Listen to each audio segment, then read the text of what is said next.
tamén un vello gaseiro de 32 anos de antigüedade e que estuvo 23 anos parado, o LNG Lagos, con cerca de 60.000 toneladas de gas. Ben, pois debido ás condicións meteorológicas, este buque gaseiro non pode entrar na ría de Ferrol, o que nos ven dar a razón da peligrosidade e da idoneidade desta planta de gas. Todos os días está habendo exemplos cada X tempo do que sucede co gas. Fai 2 semanas, poucas máis de 2 semanas, unha explosión en Barcelona que deixou varios mortos e moitos feridos. Hoxe, outra explosión de gas.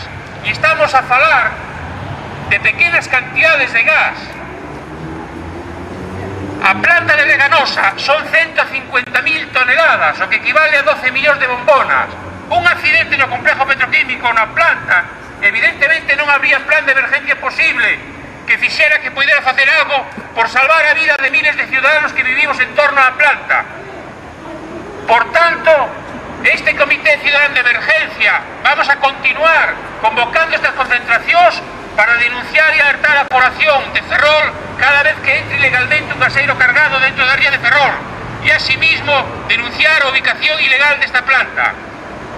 Moitas gracias pola vosa asistencia e damos rematado hoxe este acto. Hasta a próxima.